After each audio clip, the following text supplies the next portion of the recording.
What's going on, everyone? Welcome into another episode of Lutties-lookback. My name is Nick Luttrell. We're going to talk about a lot of Arkansas football in the natural state on today's show. We'll touch on a little bit of Coach Calipari and the Razorback basketball exhibition scrimmage thing that happened last Friday night. But we'll start my show how we always do, unfortunately, with my three big things from Arkansas's 33-24, a loss to Auburn, a loss in which the Razorbacks just put the game on a silver platter and handed it to the Tigers and said, hey, you take this win, you take this game because we don't want to win.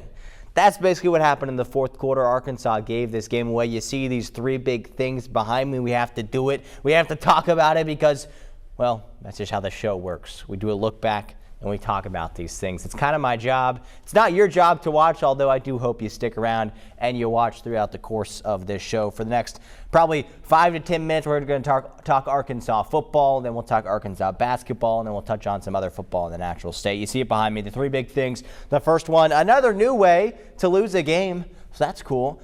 The second big thing, I'm not ready quite yet to give up on Taylen Green, and I'll explain why here in a few minutes. And the final big thing of my three big things, Petrino's campaign for the Heisman Trophy, definitely in jeopardy. It's now up in flames is how I would put it. So we'll get to all that later. Let's go to our first big thing, another new way to lose a game. I've been saying this on my show the past month of it. You know, there's just, I think a few weeks ago, there's nothing new under the sun. Everything is the same, meaningless, quoting, the Old Testament. This week, it's just something else. It's just something new that happens every week. And while it's new, it's also the same thing. It's also a different way to just have a heartbreaking loss, right? That's what we experience every single week as Razorback fans, is a heartbreaking loss. You're used to it. You're probably a Razorback fan yourself. If you stumbled across this video and you're not, you can go watch some other video. No, I'm just kidding. You can keep watching. But Arkansas, obviously frustrating, obviously didn't do the things they needed to do to beat an Auburn team that was not very good, that is not very good. Now, don't get me wrong, Auburn's defense is pretty good, but their offense isn't. And there's no reason that Auburn should have won this game except for Arkansas just giving it to them. 4 turnovers in the final 4 possessions for the Razorbacks. A Taylen Green interception, pick 6. That was a big moment in the game. But they were still, I think they were still just down by 3 at that point or something. And then 2 plays later, Omega Blake fumble. Auburn hits a field goal. 3 plays later, another Taylen Green interception. Auburn drives a little bit, kicks a field goal. That basically put the game out of reach. There were still a few minutes left, so you know what? Let's throw another interception. Why not Taylen Green? 3 interceptions in the final 4 drives of the ball game for Taylen Green. Not the way that you want to have your quarterback playing. So it's disappointing once again for Arkansas to find another way to lose a football game. That's my unfortunate first big thing. My second one is a little bit more of some optimism, a little bit of positivity to place into your lives because maybe you need it right now. And that's me telling you that I'm not giving up on Taylen Green just yet.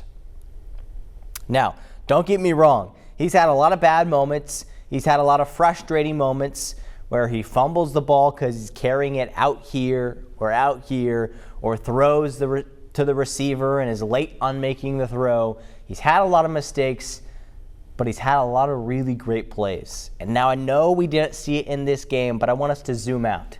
And when we zoom out, we see an Arkansas football program that's not been very good as of late. But for the most part, this season, the Arkansas offense has been really good. I'm not going to let 1 quarter of horrible offensive play from Taylen Green just ruin him and allow me to say, we're done with Taylen Green. Let's throw him away. Let's move on to KJ Jackson. Let's move on to someone else besides Taylen Green to run this offense. I'm not ready to say that yet. Unless he plays like that for 4 more quarters, I'm not going to say that. Quarterbacks make mistakes. And yes, was it costly mistakes? Absolutely. Was it frustrating mistakes? Yes. But I'm not ready to say that we should just move on from Taylen Green. Not yet. I'm not there yet. And I know you might be frustrated with him. But the matter of the fact is he's been a really good quarterback this season. He's had some frustrating moments, I understand, but he has performed at a high level this season if you look at it as a whole. Now, if you just look at it for the fourth quarter against Auburn, that's one of the worst performances I've ever seen by an Arkansas quarterback. But the good news is that quarterbacks aren't defined by just one quarter. And I feel like we've talked to Taylor Green enough. We've seen him in press conferences. I watched the way he quarterbacks his team. You see how level-headed he is. He doesn't get real frustrated. And that's what you need out of a leader, out of a quarterback.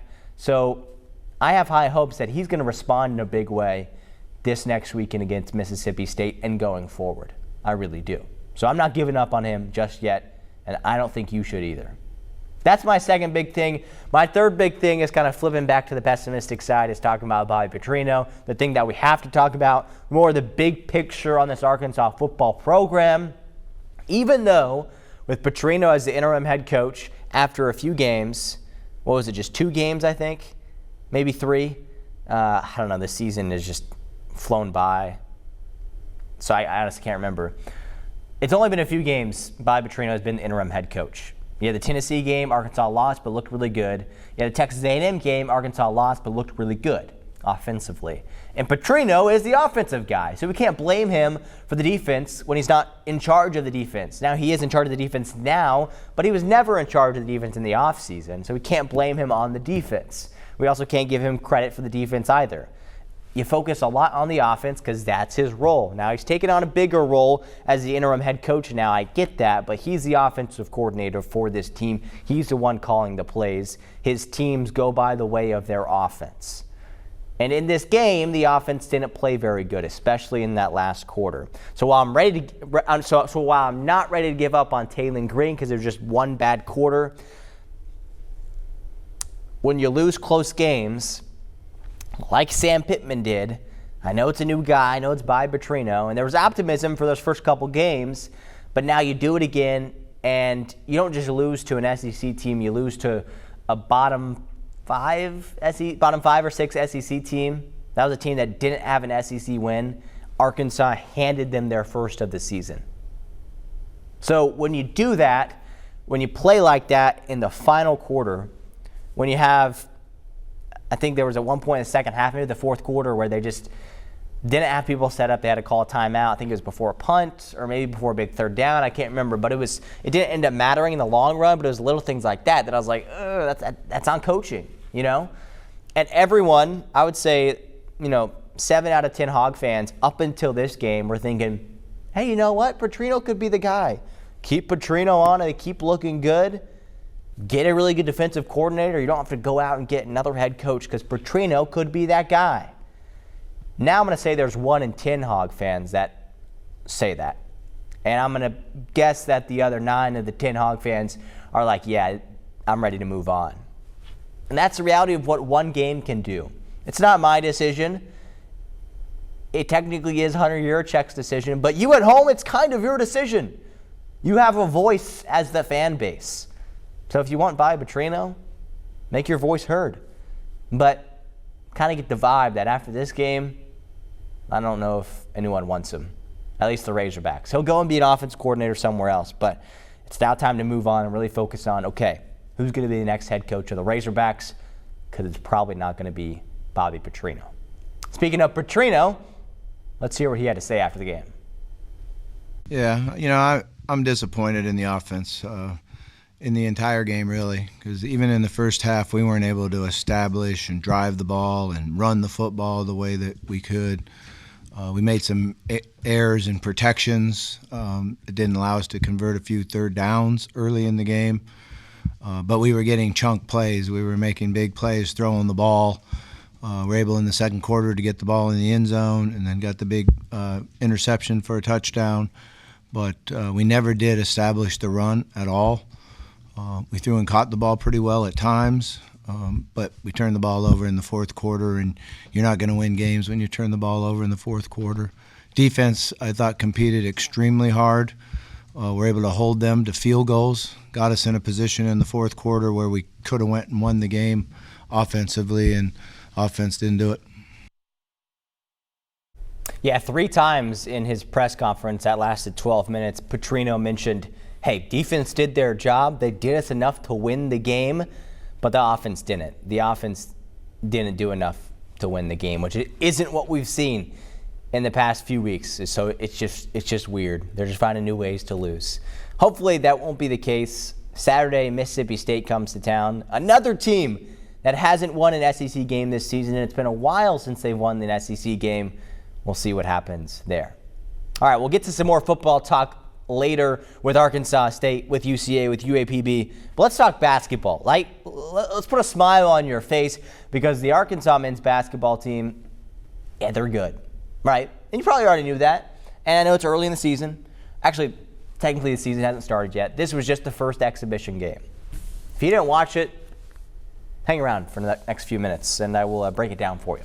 Arkansas getting the win over Cincinnati, 89-61. This is a Cincinnati team that I believe they're projected to make the NCAA tournament.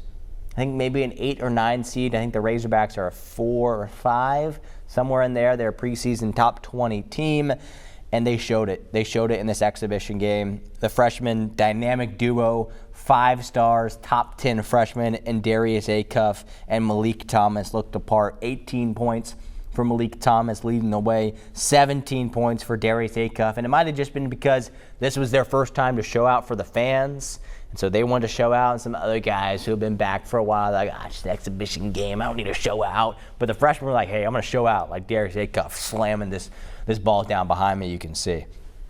Maybe. But you liked the things that you saw to this Arkansas team in this exhibition game. You liked the freshmen showing up. That was good. You liked the defensive effort. I mean, these guys played hard, tough-nosed defense, which is what you want to see. It's early on in the season, and Coach Cal mentioned that in his post-game press conference. But to see them excelling defensively right now and gelling, playing well together, having all guys healthy right now, that's great. Like, let's keep that up, because a year ago, even though they did well in their exhibition game, right? That was when they beat Kansas, I think. Yeah. Purdue the year before that. They looked good against Kansas in their exhibition game and had a toughish start to the SEC play, okay start to the non-conference play. Maybe, and it really does seem like this team is at a much higher level than last year's team was at this point, and maybe even than last year's team was when they were playing in March Madness. They've certainly got some weapons that are possibly better than last year. I mean, think about the freshmen. Darius Acuff, Malik Thomas, they're the reason Boogie Fland didn't come back. You know, he did his little NBA draft process. It didn't work for him, so he wanted to come back. His spot's gone pretty much. We've already got 2 guys that can replace him. He's off to Florida, which, Florida's a defending national champs. So that'll be interesting to see how that goes. But enough Boogie Fland talk. This Arkansas team looks good. Depends on when you're watching my show right now. They're playing Memphis on Monday night. So as of this recording, that could be tonight. It could be 2 days ago, depending on when you're watching it. So we'll know a little bit more about this Arkansas team when they face off against Memphis in another exhibition game. But as much as I want to hype up this team, I also want to say, let's also chill out just a little bit, because these are exhibition games. So I don't want to put a ton of stock into exhibition games, because it's just a scrimmage. Okay? So let's not freak out. Let's not say Final Four. All right? I know. I want to say that too. Let's take it one day at a time. All right? Because you know what really matters? Like, none of this matters the next few months. What matters is you play good towards the end of February, you play good all throughout March, and you play good on a big couple days in April in the Final Four. That's what matters. Right now, it doesn't matter. This is fun, but it doesn't matter. I like to see this. It doesn't matter. What matters is playing good at the end of the season. So hopefully these guys can do that. Those are some of my brief thoughts from the exhibition game with Cincinnati, a big-time win. It's the exhibition game. Here's Coach Cal after the game. We got a lot of stuff to work on, but, to see them defend and play that hard and compete like they did, especially defensively, man, it's October 24th, guys. And, that team was up 20 on Michigan at Michigan. So, we can all say what we want, but, we played good. And we had a lot of guys play good. Guard play was good, ability to score balls, but we got out in transition. How about Billy Richmond? Carter, you could see he's better. TB's better. I mean, guys got better. DJ and Darius being able to play together is big for us. Big. They both, defensively, those guards had trouble getting around them. All right, let's now go back to the football world, talk Arkansas State, UCA, and UAPB. Let's talk the Red Wolves first, getting the win over Georgia Southern, 34-24. A-State was down 14-10 in this game. I think they were down a little bit later on in the second quarter. They obviously came back, won by 10. That's promising. That's good. I think this is their third win in a row. They started out 1-3 maybe. They were not looking good. They weren't. And there's a lot of question marks, yes, defensively, but also offensively. Who's going to run the ball? Obviously, you have Jalen Rayner. That's their star player. You have him connecting with Corey Rucker and Chauncey Cobb and some of those other dynamic weapons he has on the outside. But running back was a big question mark. And that question mark has become a period and has now become an exclamation point because of who they have had step up in Kenyon Clay. 17 carries, 124 rushing yards, and a touchdown in Saturday's win against Georgia Southern. Rayner had 3 rushing touchdowns, no passing touchdowns, but 3 rushing. So that's good. He had an interception, but he performed to the ability that you wanted to. And then give credit to the Arkansas State defense. Big night for them. After being down 14-0, only gave up 10 points. I think it was first quarter. I think it was first quarter when they were down 14-0. So it didn't look good early on.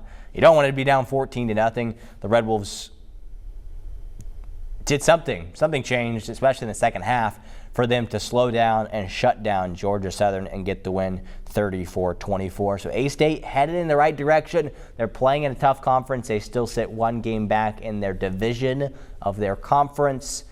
But can't complain about 3 wins in a row for the Red Wolves. Let's hear from head coach Butch Jones. We were down in this game 14-0. We were also down at one point 21-10. But, the last drive and the first drive, I think, of the second half really set the tone. Defensively, we give up, first 2 drives they score, and then after that we force 4 3-and-outs. And we only give up 3 points, and that was in the second half. Offensively, 482 yards rushing. Jerry talked about 266 rushing, and 37 was taken off the board on an errant snap. But it was really critical down execution. When you look at third downs, we were 11 out of 18. You look at red zone execution, we were 6 out of 7. We had the ball 5 times in the second half and scored 3. Just really appreciative of our players, and we found a way to win a football game again. We're finding ways to win. It's not pretty at times, but at the end of the day, it's about getting the victory, and we were able to do that. All right, so the Red Wolves certainly heading in the right direction. UCA, they had 2 wins in a row. They were on their way to 3 wins in a row, just like A-State.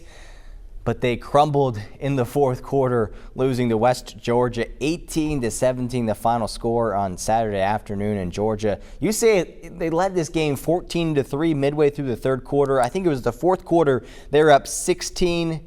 No, it shouldn't have been 16. I think it was 17-6. They looked like they were going to win this game, up by 11 points with 6 or 7 minutes left. And then West Georgia, their only 2 touchdowns of the game came in the last 7 minutes of the game. UCA just kind of crumbled there at the end. They were driving after West Georgia scored that touchdown. They were driving only down by 1 point. West Georgia gave them some opportunities with some penalties, but then UCA just not able to get into the end zone, not able to get into field goal range to try to kick any sort of game winner, and had a turnover on downs for West Georgia to win the game. The defense, for the most part, played really good in this game. They had some big plays in this game, but when they needed to keep dominating, they couldn't do it. But as much as I can say about the defense, you don't want to blame the defense for only giving up 18 points. That should win you a lot of games. Offensively, you want more than 17. They had those 2 early touchdowns. They looked like they were rolling, and then I didn't watch most of the second half. I watched most of the first. I don't know what happened after that, to be honest. But looking at it statistically, they had some good opportunities, but were not able to convert on them, and were just slowed down a little bit in the second half. Kind of flipped to what happened with A-State. But who does look pretty good? Austin Myers. He's been a breath of fresh air compared to Luther Richardson. With all due respect, Richardson was the starting quarterback the first couple games of the season. He got hurt, so that gave the opportunity for the Valonia native to be the starting quarterback, and he's looked pretty good since then. 21 of 30, 190 yards, 2 touchdowns, and an interception on Saturday. Landon Chambers, they continue to feed him over 100 yards rushing. He's got to eclipse the 1,000-yard mark at some point this season. Malachi Henry, doesn't matter who the quarterback is, he's the go-to guy. We obviously knew that going into the season. No one's really seeming to shut him down this season. 9 receptions, 81 yards, 1 touchdown, but not enough for the Bears to get the win over West Georgia. All right, let's move on to UAPB. Not much better for them. A loss to Bethune-Cookman, 31-14. This game was close in the second quarter. It was tied at 7 late before halftime, and then Bethune-Cookman scored that touchdown at the end of the second quarter, and then kind of dominated the second half. Christian Peters looked all right. Not very efficient day for him. 20 of 41 passing. Jalen Jennings, okay. Avery Robinson, 5 receptions, 44 yards, 1 touchdown. Just not a good day all around for the Golden Lions. They lose 31-14 to BC. Hopefully, they had that one SWAC win earlier on in the year. They had some opportunities 2 weeks ago and last week. They've been kind of close in some of these games, but it's up to them to not let go of the rope now and try to win some of these games that they're in and have better second halves. So hopefully they can do that going forward in their final month of the season. That's enough Division I talk. Let's go Division II college football to the GAC. I'm doing this a little bit different than I normally do. I'm not talking exact scores. I'm talking standings after Week 8. I believe there's 3 weeks left in the GAC. Harding continues to look like the team to beat, not just in the GAC, but the entire country. They are the number 2 team in the country. Last time I checked, assuming Fair State didn't lose, not up to knowledge on the bat with Division II, so covering some slack there. They dominated Arkansas, Monticello. SAU, an upset to OBU, 42-14. How about OBU taking down SAU?